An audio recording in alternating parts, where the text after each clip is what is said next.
পহেলা বৈশাখ বলে কথা, ইলিশ মাছ না খেলে হয় নাকি? আমার আবার ইলিশ মাছ অনেক পছন্দ, তো আমার জন্য সবসময় বাসায় ইলিশ মাছ থাকেই। তো দেখি চলেন আছে কিনা। এই হচ্ছে আমার পহেলা বৈশাখের বাচ্চা ইলিশ।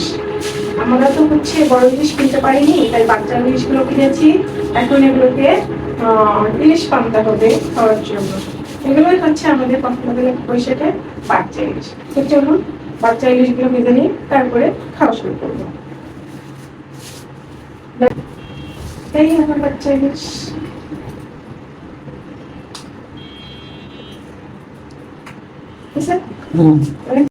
এখন চলে আসলাম রান্নাঘরে। বাঙালি মেয়েদের তো রান্নাঘর পহেলা বৈশাখ বলে কথা, মাছটাকেও তো একটু সাজাইতে হবে। মাছের গায়ে হলুদ দিতে হবে, প্লাস লবণ দিতে হবে। তো লবণ আর হলুদ দিয়ে আমি একটু মাখাঝাকা করে নিচ্ছি, কারণ হচ্ছে হলুদ না দিলে তো মাছকে সুন্দর লাগবে না। তো তাই হলুদ বরণ করে নিচ্ছি, যাতে তাকে ভাজতে এইবার হচ্ছে আমার মাছ মাখানোটা শেষ, হলুদ মাখানোটা শেষ। হচ্ছে হলুদ এইভাবে দিলাম যাতে হচ্ছে হলুদ মরিচ লবণ মাছের ভিতরে ঢুকে, যার কারণে আমি এভাবে আমি তাকে সুন্দর করে ফেললাম। এবার চলেন গরম তেলে কিভাবে মাছ ভাজা যায়। আমি একটা কালো সুন্দরী একটা কড়াই নিয়ে নিলাম, তার মধ্যে আমি আগে কয়টা মাছ ভেজে নিয়েছিলাম, আর এখন আবার আরেকটু সরিষার তেল ছাড়া তো ইলিশ মাছ ভাজা করার কথা কল্পনাই করা যায় না, কারণ এই তেল দিয়ে 1 প্লেট ভাত খাওয়া। আজকে তো আমি 1 প্লেট গরম ভাত খাবো না, খাবো হচ্ছে আমি পান্তা ইলিশ।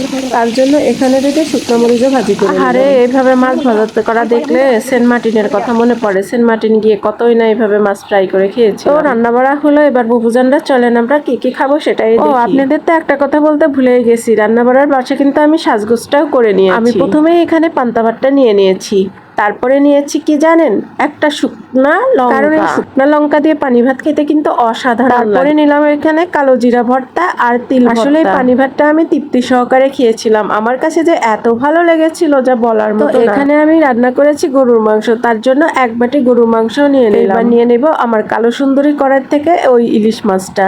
তো ইলিশ মাছ ফ্রাইটা কেমন হয়েছে বলবেন। আর যে কোনো খাবার যত কমই হোক না কেন তা পরিবেশনটার উপরে নির্ভর করে সৌন্দর্য। পরিবেশন ঠিক থাকলে খাবারের উপর পরিবেশন করাটা আগে জরুরি। এই হচ্ছে আমার খাবারের ফাইনাল লুক। এটা হচ্ছে দেখেন কেমন সুন্দর লাগতেছে। আসলে যখন সাজাইছিলাম তখনটা অসাধারণ লাগছিল। যে কাম করবে যাও না কেন সে কামেই কষ্ট থাকে, বুঝছো? মা আমাকে জিজ্ঞেস করতেছে এত কষ্ট করে কেন আমি ভিডিও, তাই মাকে বুঝিয়ে দিলাম কাজ যেটাই করো না কেন সেটাতে কষ্ট না করলে কখনো সফলতা আসে না।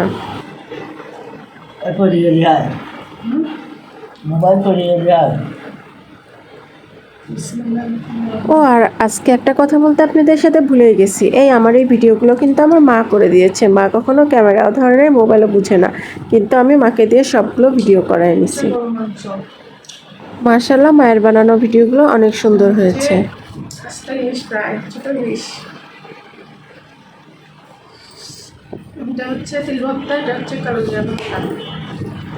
টানটানা। এখন আজকের ভিডিও এই পর্যন্ত। সবাই আমার ভিডিওটা মনোযোগ দিয়ে দেখবেন, লাইক কমেন্ট শেয়ার করে পাশেই থাকবেন। সবার পাশে আমিও আছি।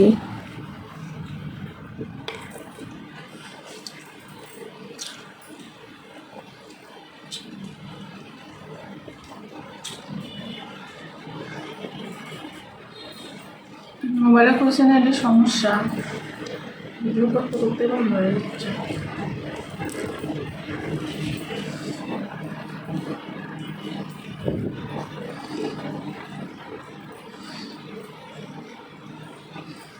না তুমি কি বেলাও, তুমি কি চাও মাছ লাও? খাইছি না। খাইছা তাই কি লাও?